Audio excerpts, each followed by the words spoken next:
Este panel tiene por objetivo, se supone, tratar o intentar una visión más o menos general, o lo más general posible, de lo que está pasando en Chile o de lo que podría pasar en Chile. No meternos estrictamente en la contingencia mínima, sino que más bien un diagnóstico un poco más general.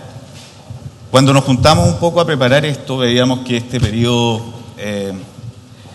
periodo de cambios, o más o menos donde arranca el momento que estamos viviendo ahora, si es que lo tratamos de encontrar un periodo en el que se ajuste, digamos, arrancaría bastante en las movilizaciones del 2011. Esas movilizaciones afectaron a nuestros invitados, o nuestros invitados han tenido participaciones directas. Harald lo sufrió en carne propia. Carlos Peña, de alguna manera, en sus escritos dominicales, ha concluido, o ha dicho, o ha dado a entender, o yo he entendido, que el pecado original, de alguna manera, del gobierno de Michelle Bachelet podría estar en una mala lectura de esas marchas, esas movilizaciones del 2011. Yo personalmente estuve en un montón de ellas, terminé hasta escribiendo un libro que lo tenía como telón de fondo, y Giorgio Jackson, que va a participar en un panel más adelante, que fue uno de sus cabecillas, podrá decir si es verdad o mentira una primera impresión que yo pondría arriba de la mesa, y es que esas marchas no fueron simplemente marchas estudiantiles.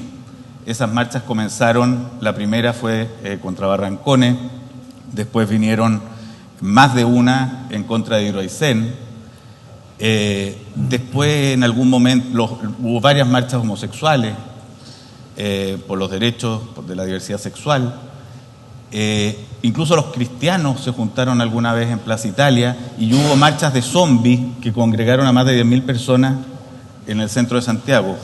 Yo en ese entonces hubiera tendido a leer que había mucha gente que se quería hacer escuchar, más que causas duras. Y más que frustraciones, yo diría incluso que ahí se manifestaban alegrías carnavalescas. Otra cosa es cómo evolucionó, y cuando se va cristalizando la demanda estudiantil, que ahí quizás se pasa de ciertos carnavales a ciertas rencores o otras ideas de mundo.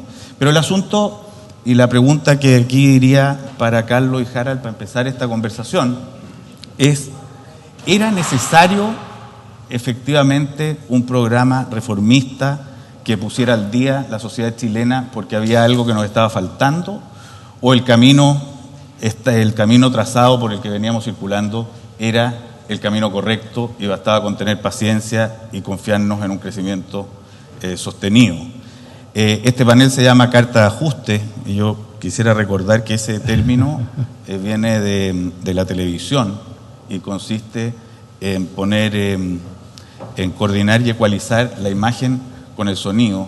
El asunto a preguntar sería: ¿había aquí una necesidad de ecualizar lo que se estaba planteando como sociedad, lo que Chile quería para lo suyo y lo que la gente estaba pidiendo? ¿Había una necesidad de corrección o no?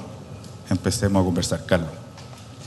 A ver, para hacer frente a esa cuestión, me parece a mí que lo primero que habría que hacer es constatar que quizá el principal fenómeno que ha experimentado la sociedad chilena durante todo el siglo XX, lo que va del XXI sin ninguna duda, es un rápido, extendido y profundo proceso de modernización capitalista, que expandió el consumo, ensanchó la escolaridad hasta niveles prácticamente inimaginables, cambió las expectativas de las familias chilenas, y ejemplo de eso es, por supuesto, el hecho que hoy día tenemos la generación más escolarizada que nunca antes hubo en la historia de Chile. Es decir, la gente que hoy día está entre los 18 y los 24 años es la más educada que nunca hubo, y más educada que la que jamás pudo anhelarse en los programas políticos en Chile. Lo que ha ocurrido entonces es que, me parece a mí, esta modernización capitalista profunda, extendida, como digo, que expandió el consumo, igualó los signos externos de estatus entre las clases sociales, etcétera, lo que produjo fue, creo yo, un extendido proceso también de individuación, debilitó los grupos primarios de referencia, aumentó la autonomía personal, y la gente se tomó en serio, esto es lo que yo diría, los ideales normativos que subyacen a la modernización capitalista. Todas las formaciones sociales se sostienen en una fantasía que las anima, que inspira a sus miembros y que las legitima. La fantasía que subyace a toda modernización capitalista es la idea de la meritocracia, es decir, la idea de que usted puede alcanzar tantos recursos como esfuerzos haga en la vida. Y lo que a mí me parece es que particularmente los jóvenes que salieron a las calles desde el año 2006 en adelante y muy intensamente el año 2011, se tomaron en serio la fantasía capitalista. Yo diría que los jóvenes son los únicos que han creído de veras en los ideales normativos que subyacen a la modernización capitalista y reclaman entonces que las instituciones, la distribución del ingreso, la educación, etcétera, se ponga a la altura de los ideales que el capitalismo, la modernización capitalista esgrime para legitimarse, ¿no? Y en consecuencia lo que vemos en Chile, me parece a mí, es una suerte de desasosiego, de disonancia entre los ideales subyacentes al proceso social de la modernización por una parte y la capacidad que tienen las instituciones para satisfacer esos mismos ideales por la otra.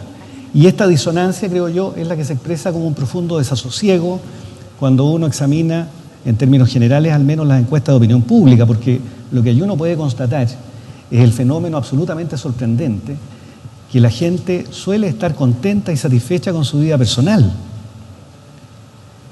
consciente de una notable movilidad intergeneracional. Se saben mejor que sus padres y abrigan la absoluta certeza que sus hijos estarán incluso mejor que ellos, pero toda esta gigantesca sensación, digámoslo así, de movilidad y de contento coexiste con un malestar muy profundo respecto de las instituciones. Pero esto no es porque, y este es el punto que yo querría hacer, porque la gente quiera o crea que el proyecto de modernización que Chile emprendió en las últimas décadas haya fracasado, esté quebrado y haya en consecuencia que amagarlo. Yo no creo eso, yo creo más bien que la gente está exigiendo poner las instituciones a la altura de las expectativas que el mismo proceso de modernización desató. El doctor Johnson, cuya vida registró, ¿no? Cuya vida parece registrada, ¿no? Boswell. Por Boswell, desde luego, dice, según acredita Boswell, por supuesto, que la vida no es un progreso de satisfacción en satisfacción, sino que de deseo en deseo, ¿no?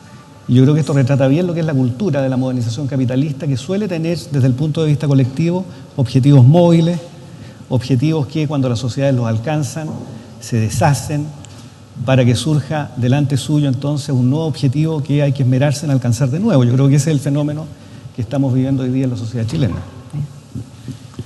Carlos emplea las expresiones de desasosiego, de disonancia, para describir un poco la sensación instalada en el espacio político del Chile de hoy. Me gustaría saber si Harald comparte esta percepción, si ve en esta disonancia, en este desasosiego, rastros de un malestar más profundo con el sistema institucional y con el sistema económico. Esa es la pregunta que te haría Harald. Muchas gracias por la invitación y quiero partir saludando a ambas radios. Creo que han sido un aporte a la libertad de expresión en Chile y quiero agradecer a Anita el esfuerzo que hay detrás, a los dos directores, Connie y Sergio, y a todo el equipo de colaboradores detrás de esta radio. Y para contestar directamente tu pregunta, yo creo que cuando se ocurren estos procesos de modernización, no solamente ocurren ganancias en bienestar material para toda la población, y eso se traduce en más demandas hacia el proceso mismo, digamos, que se está viviendo, sino que también hay cambios culturales y valóricos profundos. Y esos cambios culturales hacen que los ciudadanos de alguna forma vayan creciendo en términos de su cultura cívica, en términos del control de sus vidas, porque al mismo tiempo con este proceso de modernización ha habido un proceso de consolidación de la democracia. La gente en Chile siente que tiene mucho más control de sus vidas, que tiene mucho mayores posibilidades de influir, mucho más posibilidades de reclamar sin que eso sea ningún problema. Y eso yo creo que es un poco lo que aspira, por así decirlo, el capitalismo democrático de alguna forma, ¿no es cierto? Que los seres humanos sean más libres, que tengan más oportunidades de controlar sus vidas, que tengan más oportunidades de plantear sus inquietudes. Y lo que estamos viviendo, y el 2011 es una culminación de eso, un proceso que partió en 1990, ¿no es cierto?, de fuerte modernización, al mismo tiempo de mayor consolidación de la democracia, y por lo tanto individuos que se sienten mucho más libres y que son más demandantes de las distintas instituciones. Por eso que al mismo tiempo uno observa una declinación en la confianza en las instituciones que no es de ahora, sino que desde el principio, si uno pudiese fijar una fecha, digamos, ¿no es cierto?, en torno al 95, por ahí empieza a comenzar una leve declinación en las confianzas que, por supuesto, a propósito de las irregularidades últimas se han acelerado. Y por lo tanto lo que uno esperaría, ¿no es cierto?, son ciudadanos un poquito más asertivos, o bastante más asertivos, más demandantes, más críticos, más escépticos de las instituciones. Y que quieren mejor desempeño de las instituciones. Y lo que estamos observando, yo creo que es básicamente una demanda por eso. Hay mucha insatisfacción con muchas de las instituciones, hay demandas por resolver problemas específicos, y esas son las molestias que hay, que son molestias muy específicas hacia determinados problemas. Incluso parte de la movilización estudiantil tiene que ver con un problema real que había en Chile, digamos, que era una educación superior cara, ¿no es cierto?, y poco financiamiento para esos estudiantes. Entonces, todos estos problemas tienen gérmenes. Por eso a mí no me sorprende que Pato haya visto en esas movilizaciones también carnaval, haya visto alegría, porque son ciudadanos que sienten que tienen más control de sus vidas, más libertad, y pueden, por lo tanto, reclamar con más soltura, digamos, sin temores. Y eso a mí me parece que no es un símbolo de malestar, sino que básicamente de éxito lo que estamos logrando, digamos, como país. Harald, ¿dónde termina esta caída de la confianza en las instituciones? Porque estamos hablando de eso desde hace bastante tiempo, y bueno, llegará un momento en que la cuenta corriente quedará en cero, supongo. Es que yo tengo matices, porque yo no soy tan, o sea, no me preocupa tanto que haya caído la confianza. Creo que es un problema que hay que recuperar y que tiene que ver con el desempeño de las instituciones, pero también es parte de ciudadanos que son más escépticos. Y que además es curioso lo que pasa, porque se mezclan cosas. Por ejemplo, hay una encuesta que hizo el Instituto de Sociología de la Católica que le preguntan a la gente, ¿confía usted en los bancos? Y el 4% de la gente confía en los bancos. Le preguntan a los cuentacorrentistas, ¿confía usted en los bancos? 15% confía. Después le preguntan, ¿confía en su banco? Y el 63% confía en su banco. Y esto se repite, yo creo, en muchos aspectos de la sociedad, y eso tiene que ver con este proceso de que la gente conoce mucho de lo que es cercano, y respecto al resto tiene unas ciertas apreciaciones generales, pero eso no lo entiendo yo como malestar, porque al final los reclamos, cuando uno ve las encuestas, es por cosas muy específicas. La gente, por ejemplo, tiene temor de que las pensiones no sean buenas, y efectivamente uno ve los datos y es razonable que tenga ese temor. Siente que en caso de una enfermedad grave de su hijo no puede pagar esa salud o ese costo. Y es razonable, de nuevo, porque nosotros tenemos un sistema que está semi-consolidado, que es propio de un país que todavía no alcanza niveles altos de riqueza, ¿no es cierto? Y esos son los malestares, son muy específicos, más que este malestar difuso que se cree existe con la sociedad chilena. Pero yo la pregunta que me hago, te la hago a ti, Carlos, es en medio de este diagnóstico que yo creo que ya esta carbonada la hemos revuelto, digamos, como malos de la cabeza, de que hay desconfianza, que las instituciones, etcétera. Y aceptando incluso que hubiera habido acá un proceso de evolución capitalista y que lo tendríamos que ver incluso, si tú quieres ver, de manera feliz. Pero el lugar al que se llegó justifica un ejercicio de cambio reformista. ¿Hay algo que poner a tono acá? Porque estamos diagnosticando, pero no estamos diciendo si hay cambios necesarios por hacer o no. Y no estoy pensando ahora en si las reformas, por ejemplo, del gobierno de Bachelet son precisas, exactas y bien pensadas. Estoy pensando más bien en si son necesarias de echar a andar en un proceso que nos tomará seguramente más tiempo del que algunos quieren. Porque, con esto termino una idea, yo creo que la gran excusa de un cierto mundo para no hacerlo es decir que aquí hay una demanda de cambio revolucionario, y yo no la veo, salvo en 4 o 5 cabezas incendiadas, y en el resto lo que veo es una demanda por algo bastante sensato, que es una participación mayor en el destino de sus vidas, una participación mayor en los beneficios de este crecimiento, etcétera, etcétera. ¿Es necesario un ajuste? A ver, yo antes de responder esa pregunta haría un matiz respecto a lo que afirmaba Harald delante. Claro, desde luego uno puede decir, mire, en realidad no hay malestar, lo que hay es un éxito del proceso de modernización capitalista, pero la verdad es que el malestar, digámoslo así, es justamente la demostración del éxito del proceso de modernización capitalista. Es decir, porque conforme las modernizaciones son exitosas, cambian las expectativas y acto seguido generan ese cambio de expectativas malestar. La realidad se vuelve incómoda, la gente riñe con la realidad cuando sus expectativas se modifican. Agregaría a eso, para completar el análisis que antes improvisábamos, que en Chile también es posible observar un proceso generacional muy importante. Hay un cambio generacional, creo yo, tanto en el campo intelectual como en el campo de las élites, ¿no? Y las nuevas generaciones suelen mirar con desdén, con desprecio a aquellos que le antecedieron. Cada nueva generación se sitúa, por decirlo así, en un escalón más arriba en la escalera de la historia y mira por encima del hombro a la generación que la antecedió, la considera torpe, cobarde, irresoluta, todo lo que hemos escuchado en este tiempo. Hay efectivamente también, creo yo, tenemos entre manos una cuestión generacional que es muy importante. Y por otra parte, agregaría finalmente que estos procesos sociales, por supuesto, no suelen manifestarse como una cuestión de mayoría siempre. Siempre son fenómenos de élite. Las sociedades funcionan con élites que interpretan aquello que late mudo en la mayoría. En esto consiste el juego de la sociabilidad y de la política. Y si uno atiende a este fenómeno, a mí me parece que efectivamente en Chile debiéramos convenir que hay efectivamente anhelos de cambio, ¿no?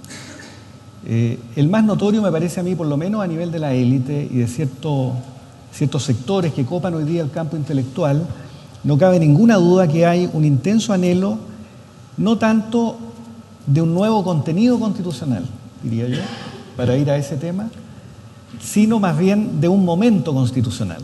Es decir, las élites parecen anhelar, estar anhelantes, deseosas, esperando un momento en que puedan deliberar acerca del tipo de comunidad política en la que queremos vivir. Recuperar ese momento inicial de la política, que muchas veces es una fantasía, desde luego, pero que también anima la dinámica y la lucha política. Me parece a mí que es una cuestión que está latiendo hoy día en ciertos sectores intelectuales, en cierta parte importante de la élite política y académica, y esa es una suerte de interpretación, creo yo, de un sentimiento mudo también que hay en las mayorías como consecuencia del desasosiego que yo delante diagnosticaba. ¿Y qué te pasa con eso a ti? Bueno, a mí me parece que esa es una cuestión que hay que satisfacer, ¿no?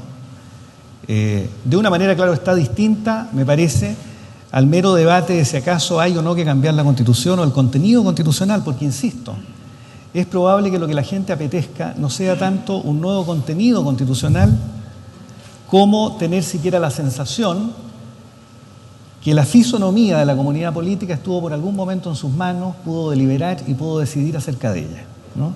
Y esto también es parte de un proceso de modernización. A nadie le gusta sentir que depende de una voluntad ajena a la suya.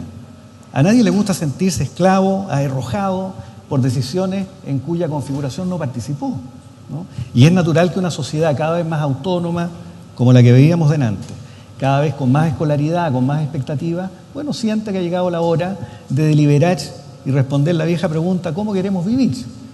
Si a eso lo llamamos momento constitucional, yo no tengo ningún problema en llamarlo así, ¿no? Además, parece ser que la respuesta previa no es admirable, por lo menos consensuadamente admirable. ¿Cómo?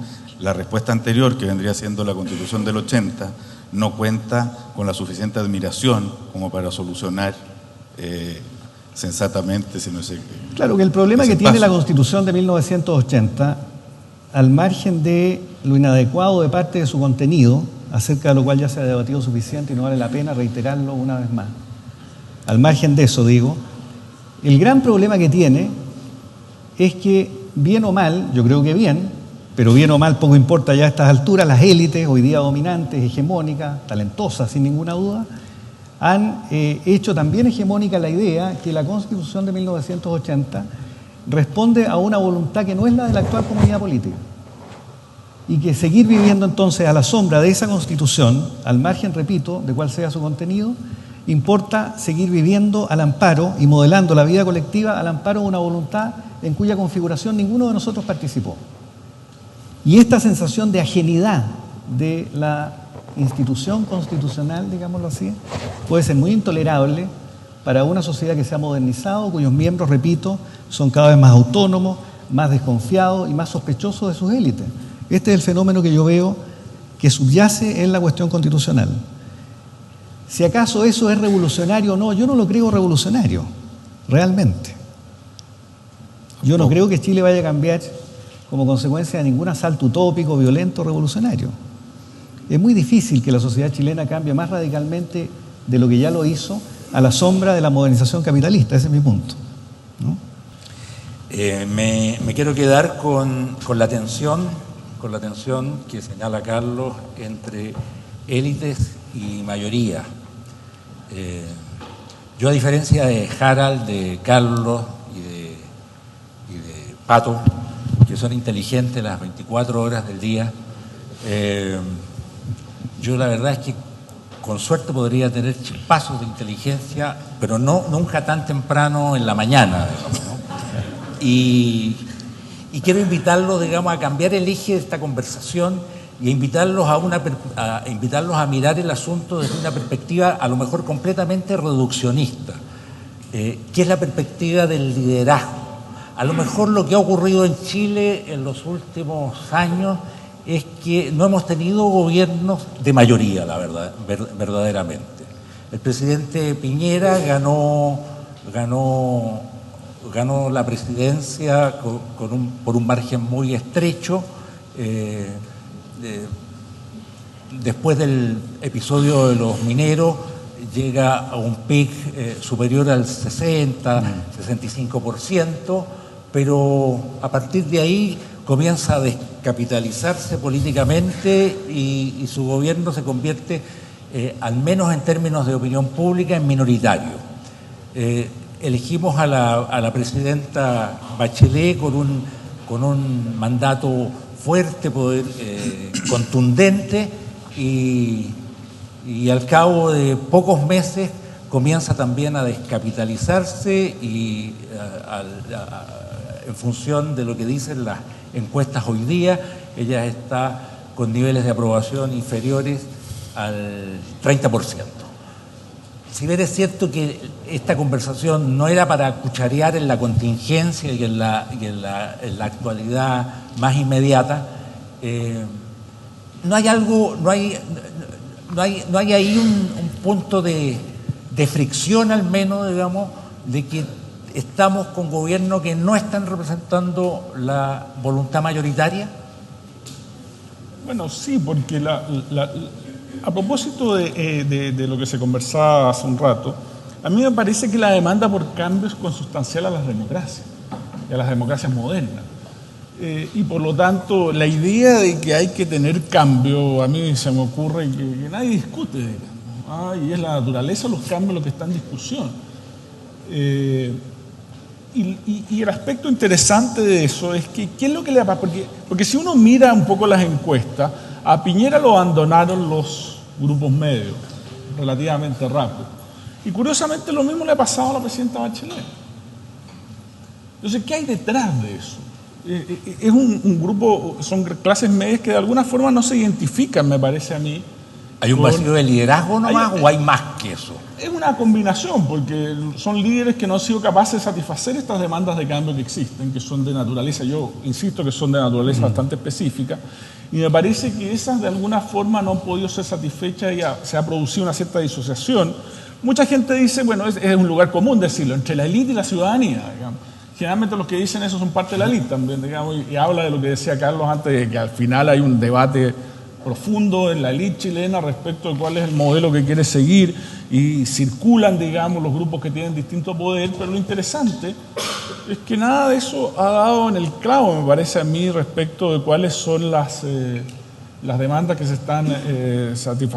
se quieren satisfacer. Y yo creo que lo que de alguna forma hay que buscar un equilibrio, los líderes políticos tienen que lograr, es lo que yo llamo, no sé, un equilibrio entre cambio y estabilidad. Y yo creo que esa síntesis han fracasado tanto el presidente Piñera como la presidenta Bachelet en lograrla. Y yo creo que los futuros líderes, y esta discusión va a ser bien importante en la próxima elección electoral, yo creo que va a estar muy centrado en esto.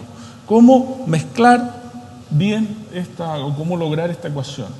Y eso es lo interesante del país. Yo creo que es producto, como decía, de una ciudadanía que es distinta, producto de todos estos cambios que hemos estado discutiendo, que de alguna forma se ha producido una cierta no sé, pues una asimetría entre el ciudadano y las clases dirigentes y ha producido este vacío de liderazgo. Me dicen que ahora parece que vamos a invitar al público a hacer preguntas porque las nuestras están muy fome. De manera...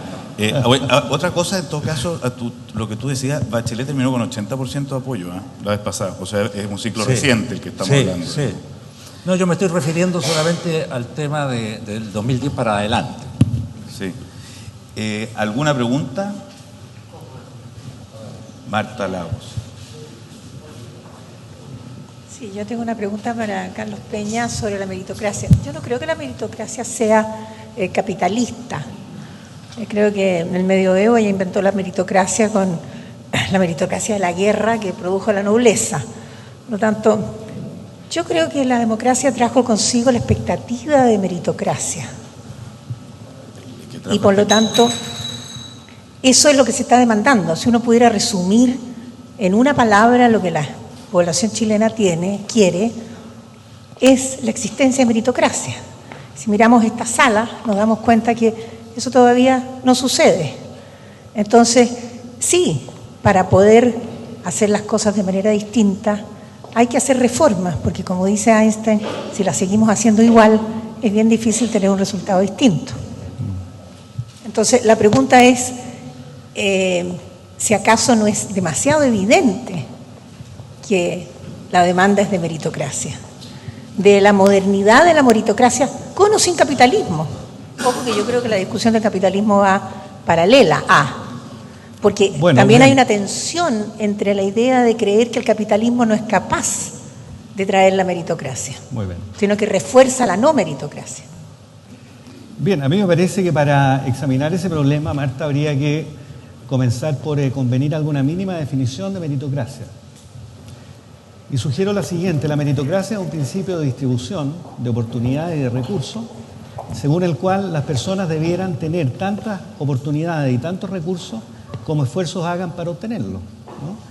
Y por eso pensamos intuitivamente que una sociedad justa es una sociedad que apaga o no toma en cuenta las desigualdades naturales que son producto de la cuna o del azar, y en cambio premia y contabiliza a la hora de distribuir recursos el esfuerzo personal. Eso es una sociedad meritocrática. Y lo que me parece a mí es que no ha habido, en general, en la historia occidental, otra sociedad que erija con mayor fuerza y expanda con mayor énfasis este ideal meritocrático que el mercado y la sociedad capitalista.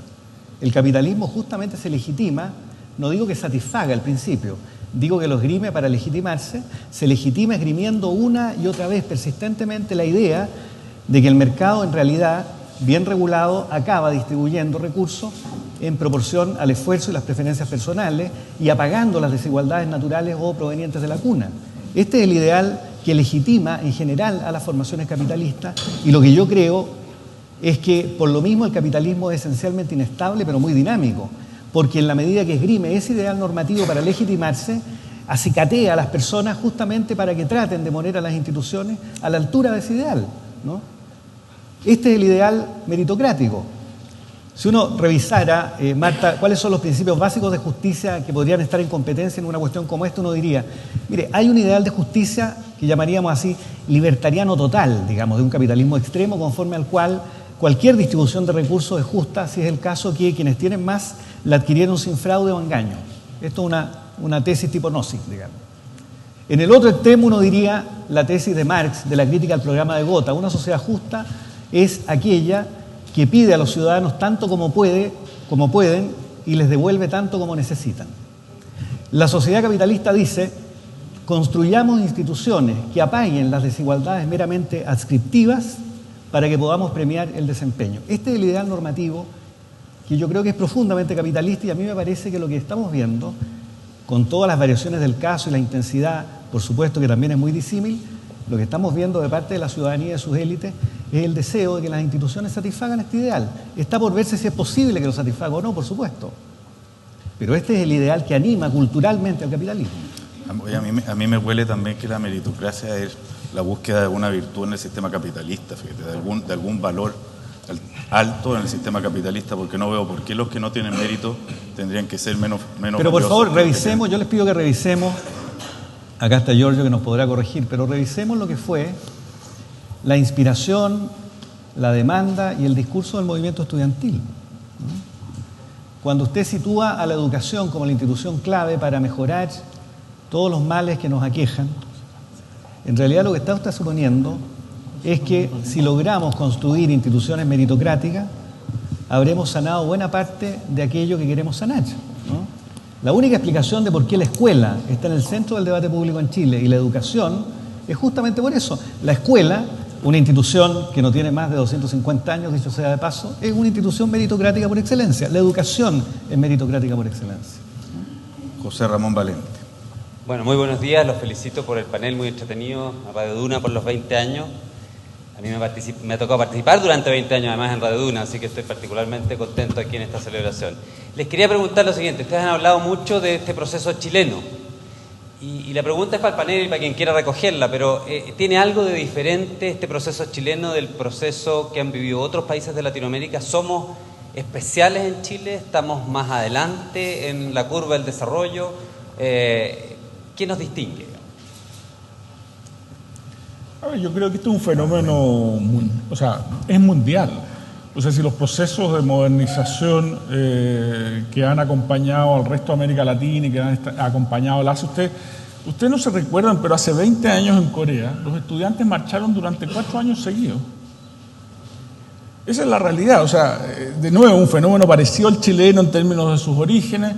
En América Latina lo que estamos viendo son presidentes que también han sufrido estos nuevos ciudadanos más empoderados, hay mayor control, se han consolidado las democracias latinoamericanas, ¿no es cierto?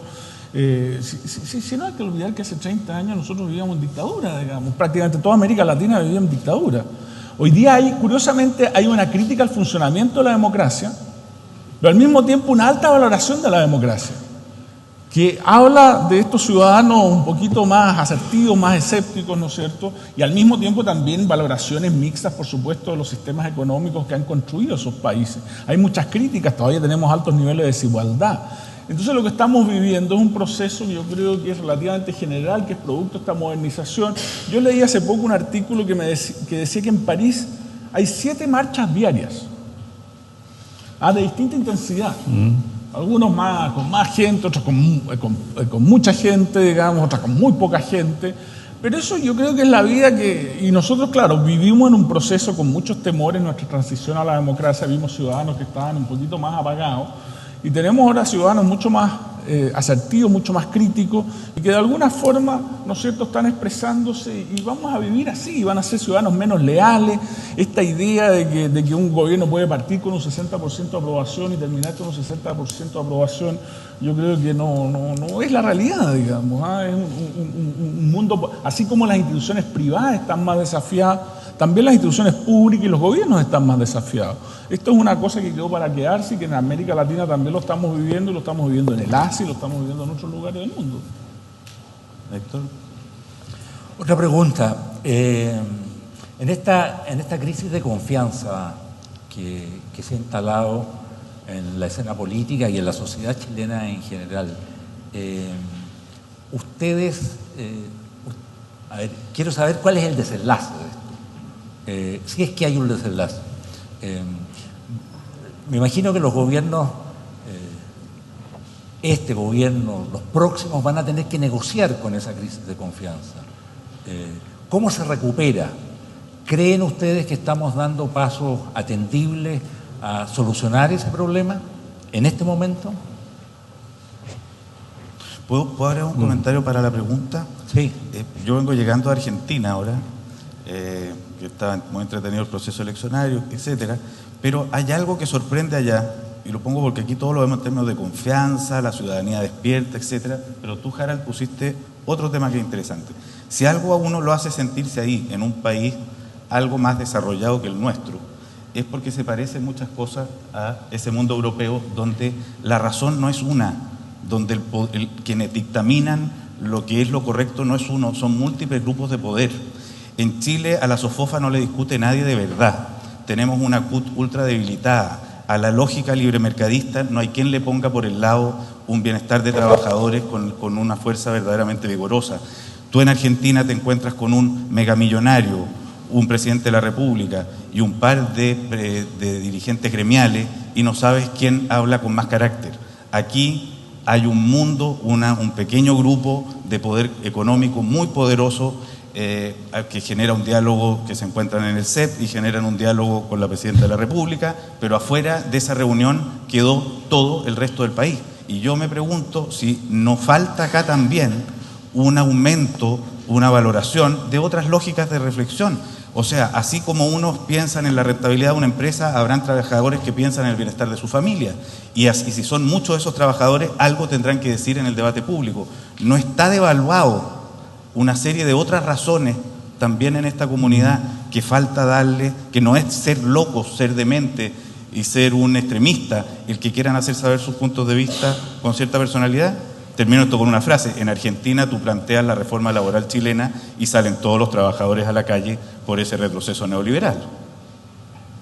Ahora, yo introduciría algunos matices en todo esto, a propósito de la pregunta de José Ramón Valente, supongo. Si acaso Chile es excepcional en algo, yo creo que seguimos siendo excepcionales en el panorama latinoamericano sin ninguna duda. Tenemos, creo yo, relativamente instituciones más estables, un Estado más consolidado, una clase política, creo yo, que con todos sus defectos, que los tiene y en abundancia, sigue siendo relativamente proba, razonable y en la que podemos seguir confiando. Es verdad que en estos días pareciera que la clase política está llena de pícaros, de sinvergüenza, oportunistas, en favor de su propio interés personal. Pero tampoco exageremos el diagnóstico, no es cierto que nuestra clase política se agote en esa descripción. Seguimos teniendo una clase política que, comparada, diría yo, con el resto de América Latina, sigue siendo bastante razonable. Y tenemos todavía, creo yo, en la izquierda o en la centroizquierda, grupos de intelectuales que también siguen siendo una excepción en América Latina. El tipo de izquierda que ha habido en Chile, la centroizquierda, que modernizó Chile, aunque hoy día se avergüence de ello, ¿no?, durante 2 décadas, bueno, es una izquierda muy distinta a la que brotó en el resto de América Latina, ¿no? Entonces yo sugeriría no exagerar el mal diagnóstico respecto de lo que somos, porque seguimos siendo, creo, una excepción en ese sentido. Ahora, respecto de la cuestión de la confianza, yo haría otra distinción. Distinguiría entre la confianza personal y la confianza abstracta que las sociedades modernas y complejas ponen en las instituciones, ¿no? Porque las sociedades pequeñas, endogámicas, donde, como decían, describía Patricio, el grupo o la clase dominante se entrelaza y se relaciona consigo misma en lugares de comensalidad, en lugares de recreo, bueno, como es la sociedad chilena, allí, claro, la única confianza que importa es la confianza personal, ¿no? Las sociedades tradicionales, capturadas por un pequeño grupo dominante, erige a la confianza personal, derivada del linaje, de las relaciones familiares, de la comensalidad, como el factor clave de la sociabilidad.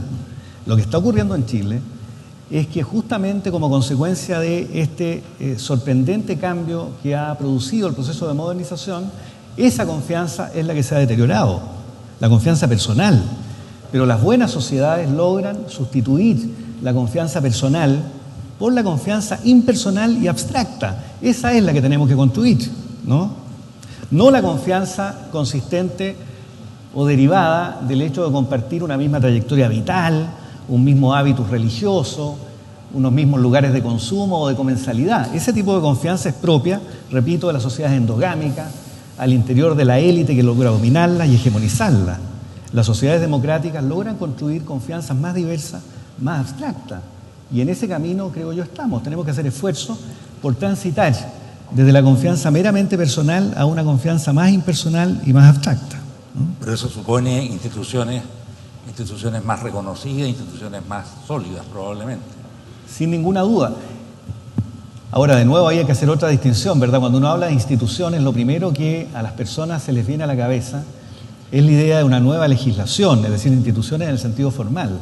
Yo preferiría emplear la palabra instituciones en el sentido de reglas que rigen nuestra convivencia y que se construyen más o menos espontáneamente mediante la interacción. También estamos en un proceso, diría yo, de construcción de instituciones informales que guíen nuestras interacciones, ¿no?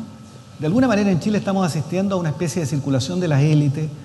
Los miembros de las élites están cambiando, un efecto que va a producir el desprestigio que ha padecido nuestra clase política, por hablar así, es que muchos miembros que hoy día lo son de la clase política y de los grupos dominantes van a tener que abandonarlo y van a ser sustituidos por otros y va a comenzar un proceso de circulación de las élites. Estamos viendo también en el campo intelectual una cierta disputa por la hegemonía que también cambia las voces en el campo intelectual. Es un proceso inevitable que yo no creo que nos conduzca al abismo, ni al despeñadero, ni nada que se le parezca. Nos va a conducir a un cambio razonable en el mediano plazo, me parece a mí, sobre todo si asistimos a él no con tanta ansiedad y no provistos de anuncios apocalípticos, tanto de la izquierda como de la derecha. De la izquierda porque si no cambia nada, vamos a terminar en una debacle total, y la derecha porque si algo cambia, todo se va a venir abajo. Ninguno de esos dos puntos de vista son razonables finalmente, y sabemos que no son razonables.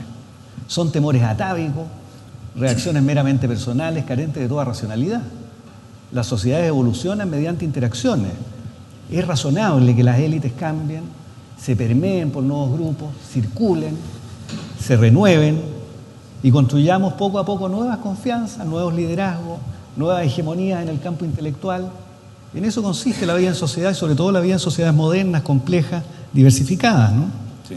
De momento no se va a acabar el derecho de propiedad, parece. Giorgio. Eso sí. Dura un ratito más todavía, así que tranquilos los presentes. Tenía una pregunta para Carlos, pero también podría ser para Harald. La dividiría en dos. Uno con respecto a la meritocracia. ¿Cómo puede ser compatible la versión o la definición de meritocracia que tú dabas, Carlos, con la acumulación? Finalmente con la herencia y la acumulación, por un lado. Y en segundo lugar, con la valoración del mérito por parte de la sociedad, o sea, por parte del mercado. Por ejemplo, por poner ejemplo cercano, yo tengo amigos y también parientes que pueden tener alguna discapacidad. Y bajo la lógica de la meritocracia pura, no habría razón por la cual esas personas deberían tener un trabajo o debieran tener alguna función social en la sociedad. Entonces, ¿estamos realmente asistiendo a una validación o queremos realmente buscar una validación del concepto meritocracia puesto desde el punto de vista del esfuerzo propiamente tal?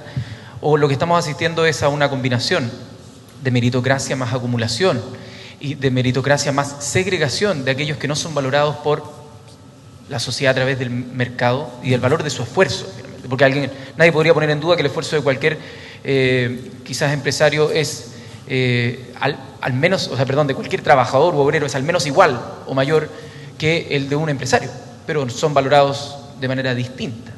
Entonces, yo creo que ahí hay un cuestionamiento realmente al concepto de meritocracia y su acumulación a través de la herencia también. Y la segunda pregunta, quizás para no tener que interrumpir de nuevo, tiene que ver con algo que quizás no se ha mencionado y que tiene que ver con los fenómenos sociales que estamos viviendo en nuestra época, que involucran la tecnología, que cambia radicalmente esta percepción que se ha acumulado durante tanto tiempo de una especie de despotismo ilustrado por parte de las élites, ¿no? De que nosotros tomamos las decisiones porque sabemos más que el resto. Yo creo que eso está siendo cuestionado diariamente por un fenómeno democratizador que también tienen las tecnologías y finalmente con un cuestionamiento al modelo de democracia representativa. ¿Qué tan exitoso y eficiente o eficaz puede ser un modelo de democracia representativa donde los representantes no están tan bien preparados como quienes están afuera? A ver, brevemente para darle la palabra a Harald sobre esto, pero a mí me parece que el tema de la meritocracia y sus relaciones, digámoslo así, con la herencia, es decir, con la transmisión de ventaja de una generación a otra, de padres a hijos, por ejemplo, que provoca la acumulación histórica de capital, es parte de un intensísimo debate en la literatura clásica, por supuesto, ¿no? Hay autores que por esa razón eran contrarios a la herencia. Pero lo que ocurre es que la vida social no solo se guía por un solo principio normativo, ¿verdad? Las sociedades se organizan en base a un cierto ideal distributivo como el principio meritocrático por una parte, pero por otra parte, y para citar nada más de paso uno, requerimos desde luego tener principios que alienten e incentiven el esfuerzo, ¿no? Y eso es una de las tantas justificaciones de la herencia. Incluso aquellos que más se oponían a la herencia durante el 17 y el 18 aceptaban que si los padres no pudieran transferir ventajas a sus hijos, entonces no tendrían incentivos para esforzarse llegado a algún punto de su vida, ¿eh? y la sociedad en conjunto se empobrecería. Entonces, el principio meritocrático tiene que coexistir en la vida social con otros tipos o principios de organización social, ¿no? A mí me parece que los jóvenes, Giorgio, en el movimiento estudiantil, pero claro, son jóvenes, tienden a erigir un solo principio como si fuera descriptivo de la sociedad que podemos y queremos alcanzar, ¿no? Cuando la verdad que las sociedades se organizan por una mezcla relativamente promiscua de varios principios, pesando a veces más unos que otros. Si tuviéramos una sociedad estrictamente meritocrática, tendríamos que borrar del todo la cuna. Y como decía Platón en la República, no lo decía así desde luego, pero Platón creía, en el capítulo 7 de la República, que la sociedad perfectamente justa sería aquella donde la familia no existiera, porque el principal transmisor de ventajas heredadas es la familia, desde las capacidades lingüísticas, el capital social, el linaje, etc. Pero todos sabemos que no podemos suprimir la familia porque también la valoramos, ¿no? En consecuencia, una buena sociedad es una sociedad que tiene como ideal aspiracional un ideal normativo con el meritocrático, pero que no descuida que los seres humanos también somos egoístas, queremos internalizar el fruto de nuestro esfuerzo y en consecuencia también cuidamos reglas de incentivo, moderamos la herencia, por supuesto, no la transformamos en el árbitro final de todo, pero también la aceptamos dentro de cierta medida, etc. Las sociedades son desgraciadamente imperfectas. La filosofía política no consiste en imaginar cómo sería el jardín del Edén, porque tal cosa no existe, ¿no? Yo creo que las sociedades modernas son también pluralistas y eso significa que se organizan sobre la base de distintos principios. Y muchas veces la comparación en estos valores son inconmensurables, entonces tú tienes que de alguna forma, porque claro, ¿no es cierto? Platón, como decía Carlos, tenía muy claro esto, o sea que la familia era la principal fuente finalmente de transmisión intergeneracional de privilegios, si tú quieres, o de valores o de determinadas. Y claro, la educación un poco masiva intenta de alguna forma neutralizar el efecto de la familia, ¿no es cierto? Y eso es un poco el papel de la educación. Y en ese sentido, volviendo yo comparto un poco lo que decía Marta en el sentido de que hay una demanda, no es la única demanda, pero una demanda importante es que hemos construido un sistema educacional que supuestamente premia el mérito, pero que no es tan así, digamos. Todavía las desigualdades de origen son demasiado importantes. Y creo que la base de lo que, no sé si Giorgio o no, pero mucha gente en el movimiento estudiantil tenía esta demanda real, digamos. Y creo que es una demanda que la sociedad tiene que acoger y tendremos discrepancias, tendremos que discutirlo respecto de cómo logramos tener esa sociedad más meritocrática, pero indudablemente que ese principio está y es fuerte en toda sociedad moderna, es un principio muy fuerte. Y esto hay que acompañarlo con otros valores que son importantes, con otros principios que de alguna forma a veces no son totalmente compatibles con eso. Y lograr ese equilibrio yo creo que es la clave de las sociedades democráticas modernas y va a ser imposible lograr tener exactamente una priorización específica, ¿no es cierto?, decir este principio, y eso se va a ir determinando un poco en función de la dinámica de los distintos momentos sociales. Yo no veo ahí que podamos resolver de alguna forma, así de una forma casi matemática, digamos, esta situación.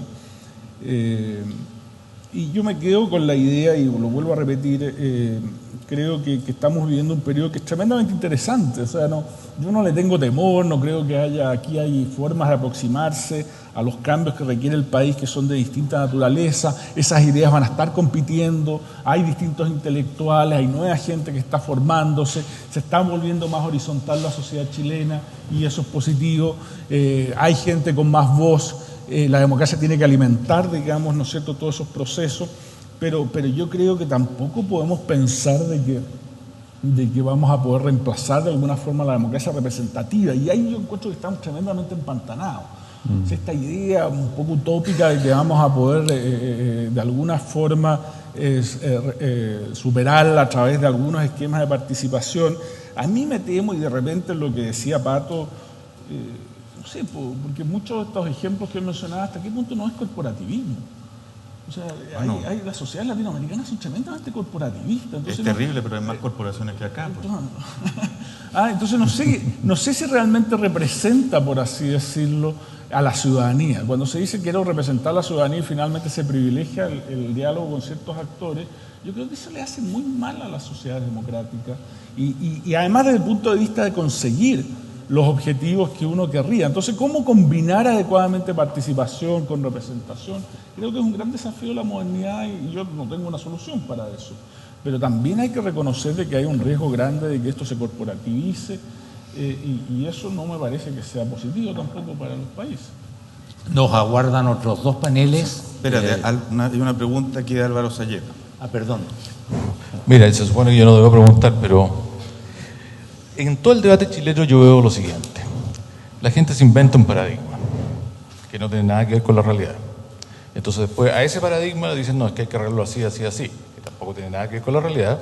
Y finalmente la lucha se transforma en lucha de poder para ver quién obtiene más recursos. No tengo que preguntarle a los rectores que están aquí de las universidades privadas, donde después del movimiento social, entonces las universidades estatales, que yo defino todas las universidades estatales, la Católica, todas esas universidades estatales para mí, porque reciben un enorme recurso del Estado, entonces dicen, no, pero vamos a los aportes basales, o sea, queremos recursos sin trabajar. Entonces, a mí me preocupa la forma que se plantea esto. Por ejemplo, el capitalismo. Yo creo que nadie puede discutir que en Estados Unidos es el paradigma del capitalismo moderno, no Alemania, que tiene ciertas cosas corporativas, no Francia, que tiene... Es Estados Unidos. ¿Y qué pasa en Estados Unidos? Las preocupaciones que nosotros tenemos acá. Primero, hay una libertad enorme para que cada uno haga la institución a la forma que le parece, mientras respete la regla principal que hay en Estados Unidos, que pague impuestos. Segundo, las universidades privadas, estas que son el Harvard, MIT, Chicago. Por ejemplo, Chicago hace 10 años hizo la revolución que nosotros queremos hacer acá hace tiempo. ¿Y qué pasó en estos 10 años? A los alumnos de pregrado no se les pregunta el ingreso, primero se les admite. Y después que están admitidos, la universidad ve cuánto ese alumno puede pagar. Y si no puede pagar nada, lo beca entero. ¿Qué transformación ha hecho esto? Esto ha hecho que lo que se define blancos en la Universidad de Chicago en el undergraduate ha caído 10%. Una nota que les pongo al margen, nosotros no somos blancos, nosotros somos latinos, o sea, de origen hispano. En la encuesta nosotros no consideramos blancos. Y ha aumentado el número de latinos y negros en forma importantísima en la Universidad de Chicago, en el undergraduate, 15%. ¿Qué significa esto? Significa que en un mercado capitalista, en una universidad que ustedes ya conocen porque en Chile es muy conocida, lo que los chilenos pedimos, o que yo encuentro bastante justa esa petición, se hace en forma racional. Se admiten los tipos por mérito, después se ve, y eso es el capitalismo americano. ¿Y de dónde salen los recursos? Todos del sector privado. Todas estas son donaciones de distintas empresas públicas. Segundo, el tema de la herencia en el capitalismo. Finalmente el capitalismo produce una acumulación tal que los tipos no saben qué hacer con la plata. No en Chile, porque en Chile los capitalistas son penquitas. Pero mira lo que pasó con Gates. 90% de su fortuna Mira lo que pasó con Buffett. Entonces, ¿quiénes son los Rockefellers hoy día? Que eran los que dominaban Estados Unidos hace 100 años atrás. Prácticamente no existen. Pero hay una Universidad Rockefeller, hay varias universidades, está la Fundación Rockefeller, está la Fundación Ford. Entonces, lo que yo les quiero decir es lo siguiente. Marta recién decía que la sociedad capitalista lleva a... ¿Dónde es eso? ¿Dónde es eso? Después decimos que los problemas que tiene la educación universitaria chilena es debido a la sociedad capitalista. ¿Dónde es eso? Si el problema principal que tienen los estudiantes es que se le dieron becas al 8% que son impagables.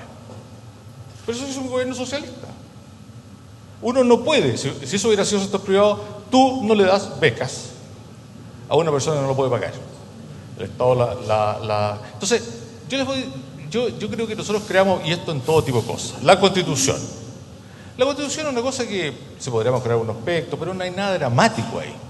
No vamos a inventar un sistema donde el sistema de votación sea distinto. Cada persona un voto no va a cambiar. Entonces, yo tengo la impresión que creamos los enemigos de papel, y cuando creamos esos enemigos de papel siempre es fácil discutirlo. Y yo les digo, si tanto hablan de sociedad de capitalismo, bueno, discutamos cómo se resuelven estos problemas en Estados Unidos. Y se resuelven de la forma más democrática, y eso no quiere decir que Estados Unidos no tenga problemas, porque tiene pobreza y porque tiene otros temas. Pero, por ejemplo, el tema de universitario, hicieron el mismo experimento que acá, pero no a los precios locos de acá, pero se le dieron becas a precios que no se pueden pagar. Eso es crédito. No se puede hacer eso. Nadie, si esto fuera actuado por el sector privado, Estados Unidos igual fue un programa público. Si fuera el sector privado, tú no le das beca a personas que no pueden pagar. Tú le tendrías que dar simplemente, créditos, simplemente becas. Entonces, está bien, pero Álvaro, ahí la pregunta se la dejo. Muy bien, pero en tu exposición ahí, creo yo, no quiero decir confusiones, pero digámoslo así, un cierto abuso de los términos, porque decir que el único modelo de capitalismo es el de Estados Unidos me parece erróneo. No dije que el último, el bien, más extremo. Bien, en consecuencia hay otro modelo de capitalismo alternativo en los que uno podría pensar. Japón es un modelo de capitalismo sin ninguna duda, Alemania también, y son modelos distintos al de Estados Unidos. En segundo lugar, me parece a mí que extrapolar la situación de Estados Unidos en las universidades, como lo acabas de hacer, respecto de Chile es también erróneo. En Chile, mientras en Estados Unidos el mercado de la filantropía es muy fuerte, intenso, en Chile es profundamente endogámico y de origen profundamente religioso y católico. ¿Y por qué pasa? De manera que la cuestión es radicalmente distinta, ¿no? Y eso es por factores culturales. Y tampoco estoy de acuerdo con la visión que tú tienes de la política, como si la política fuera una actividad de mera ensoñación, es decir, como si algunos intelectuales ociosos y carentes de otro quehacer más productivo se dedicaran a imaginar sociedades posibles y luego convencieran al resto de los incautos a pelear y a esforzarse por ellas. Esa es una mala descripción de la política. La política, Álvaro, tiene mucha importancia. Nos permite experimentarnos como miembros de una comunidad, como ciudadanos, al margen del origen socioeconómico que poseyamos, al margen de la trayectoria vital que tengamos. Es muy importante como experiencia de sociabilidad la política, ¿no? No podemos, creo yo, cometer el error que alguna vez se cometió en Chile y que todavía se cuela en encuentros como este, de creer que una buena sociedad es la suma de mercado y políticas públicas racionales. No es así, todas las sociedades funcionan con política, ¿no? Porque la política es el momento en que las personas, con prescindencia, repito, de su origen y de su cuna, pueden experimentarse a sí mismos como sujetos en condiciones de igualdad con cualquier otro y tener siquiera por un momento la posibilidad de deliberar todos en conjunto cómo es la sociedad que queremos vivir. Esa dimensión de la sociabilidad, que es la política y que particularmente es la política democrática, por favor no la olvidemos, no nos confundamos. No porque tengamos motivos circunstanciales para quejarnos de los políticos, echemos la política por la borda. Sería un error muy grave. No, yo no he dicho eso jamás. De partida yo tengo una gran estima por lo que es la política en Chile. Está muy bien, y hacer del modelo norteamericano... No, lo que quise decir, pongámonos ese paradigma y veamos cómo se resuelven las cosas dentro de ese modelo, con errores. Lo que te quiero decir es que no es equivalente capitalismo a que no hayan becas. No, pero espérate, hay otra Lo cosa que quiero decir es que hay forma de resolver esto, porque lo que se está diciendo es que mientras haya una sociedad capitalista con herencia, por decirlo de alguna forma, el sistema nunca evoluciona. Eso no es cierto. Todos los ricos de Estados Unidos de hoy día son nuevos. Por lo tanto, evoluciona. Y yo no dije que había una sola forma de capitalismo, al contrario, dije que Estados Unidos es la forma más abierta de capitalismo. Y por último, justamente una de las cosas que a mí me intrigan más, personalmente a mí, es por qué en Chile no hay filantropía. ¿Y tú sabes por qué no hay? A mi modo de ver. Porque cuando tú haces filantropía, yo estaba en cama, enfermo, cuando se hizo la Teletón del año 2010. Y una señora empresaria dio 1.000 millones de pesos. Y leí los comentarios. Los comentarios eran, déjanos vivir en este país, porque ese país es una porquería. O sea, aquí en Chile no se aplaude el filantropismo, se cree que es una compra de voluntades. Entonces, no quiero entrar en esos temas. Lo que yo simplemente quise decir, y jamás diría que la política no es una cosa importante, y que los políticos de hoy día, yo diría que los políticos nuestros, en general, en todos estos problemas que hemos visto, son problemas de financiamiento, no de robo. Entonces esa tesis yo la he defendido ante todo el mundo. Yo simplemente lo que quiero decir es que la sociedad, nosotros decimos, dentro de esta sociedad no se puede hacer esto. Eso no es efectivo. Hay sociedades que lo hacen y lo resuelven de buena forma. Y hay otras capitalistas que lo hacen y lo resuelven de mala forma. Pero en general, el problema que se produjo con los estudiantes con estas becas impagables es un tema que hizo el Estado. Harald quería decir algo. Yo creo que lo importante es que Estados Unidos desarrolló llegó a ser lo que es Estados Unidos, fue un proceso de liberación largo, provechoso para ellos, con matices, con crítica. Y nosotros estamos construyendo nuestra sociedad, o sea, también tenemos que tener este proceso de liberación, y yo creo que hoy día estamos partiendo, por así decirlo, después de haber vivido una transición donde había muchos temores, donde había riesgo, y la gente percibía. Lo que ha pasado es que estos ciudadanos que hoy día están como se sienten más en igualdad de condiciones quieren partir este proceso de liberación de nuevo. Quieren de alguna forma discutir y van a equivocarse y van a aprender de los errores y van a ir mejorando. Yo creo que en ese sentido no sé muy bien cuál es el modelo que los chilenos quieran darse, pero lo importante es que haya esta discusión y que se enfrente, que de alguna forma se vaya generando. Yo tengo mis particulares opiniones respecto a lo que creo que es mejor para Chile, pero yo creo que este va a ser un proceso que se va a ir dando, que se va a ir, y creo que es positivo lo que estamos viendo. Yo no veo esta cosa alarmista y no sé mucho cuáles van a ser los resultados, pero estoy optimista respecto de Chile y creo que lo que va a ir primando personalmente creo que nuestros grupos medios son altamente sensatos, va a ir primando una cosa razonable en el tiempo, pero vamos a tener que ir probando, ensayando y errando, digamos. Yo creo que eso es parte del ejercicio de liberación democrática. Estamos un poco sobrepasados del tiempo, nos quedan 2 paneles. Quiero agradecer a Harald Belle y a Carlos Peña sus planteamientos y la atención y las preguntas de ustedes. Muchísimas gracias.